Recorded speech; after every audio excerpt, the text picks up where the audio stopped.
It's been hailed as revolutionary technology in the world of medicine, basically because it's less painful, it's comfortable for the doctors and for the patients, it's safe. Welcome to the world of robotic surgery. Because of so many joints, the movement becomes like a snake-like movement. So like I have joints. So eventually what happens when we do the surgery, instead of surgery happening like this, it can happen in a bigger way. Absolutely, it's changed the rules of the game. Because previously, let's take the example of prostate. Prostate is sitting deep down into the male pelvis.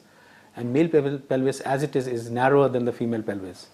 So once it is narrow, prostate is deep down, and we used to go and put our hands inside, then you could either see the hand or the prostate. It was very difficult, particularly at certain steps of the prostate removal.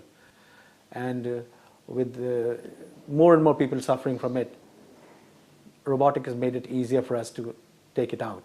Why? Because this is a human hand. It's got 5 fingers. This whole thing has to go into the pelvis.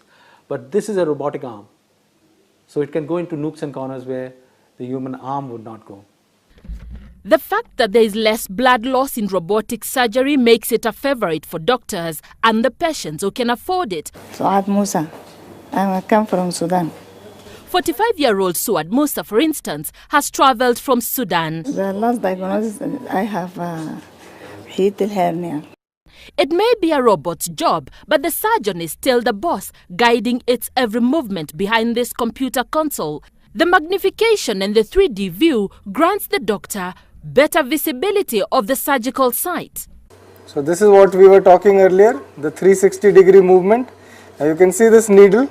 I can stitch like that, I can stitch like this, I can stitch like this, I can stitch from the top, I can stitch in all directions. First time I went and did a robotic prostatectomy, it was amazing. It was as if I was standing inside the abdomen.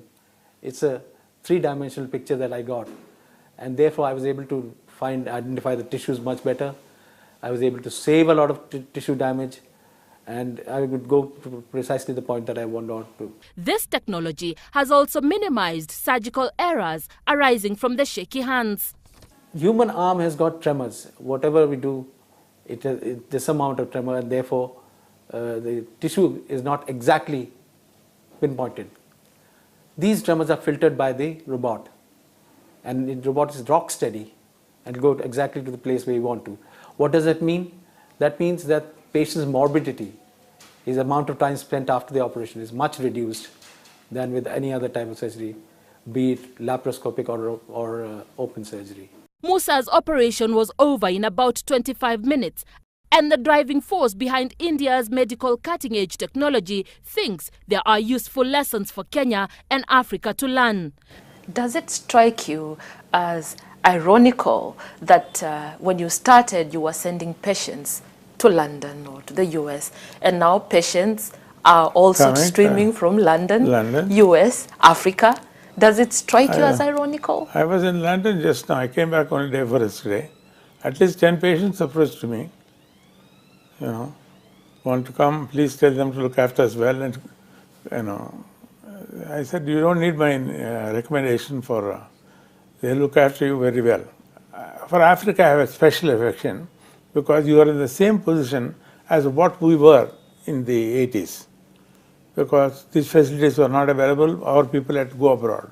Advanced medical technology tends to be prized beyond many poor countries. That means patients from such countries have to seek specialized treatment in foreign countries like India for those who can afford it. Tell me about the interaction of Apollo and the government. What has the relationship been like? I think my government in the beginning, except a few people, were skeptical that this can ever work. He says, how can you replicate a US thing in India? So there were few people who were skeptics. But I think I received from the right people, I could convince. And it all happened. It happened with the first hospital because there was no funding for hospitals by government those days. So for the first hospital in Madras, they gave the funding. Then after 3 years, they made a general rule that anybody can get, if they're starting a hospital, they can get funding. So today it is not only Apollo, the entire health space is being transformed. My efforts, but the government's actions. Dr. Prathap says special ties between Kenya and India make it easier for Kenyans to seek Indian cure. We need the doctors, we need the hospitals, but I think to get over this huge tsunami of NCDs, the people must learn to look after themselves. You know, you must do a little bit of exercise. Do 30 minutes of exercise. Do a little bit of relaxation. You know, whatever you like. If you like to dance, you're all great dancers, Africans. Dance for about 40 minutes. You know, listen to the music.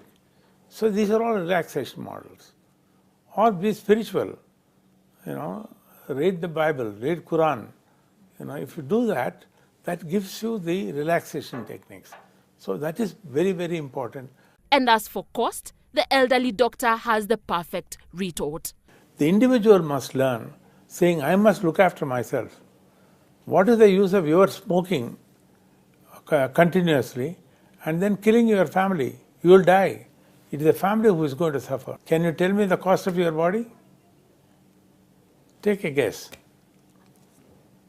You will say, I'm a pretty lady, so I'm priceless. Repeat after me. 6,000 $6,000 trillion. trillion. That is the cost. So now you will evolve your body. Now we will look after your body well.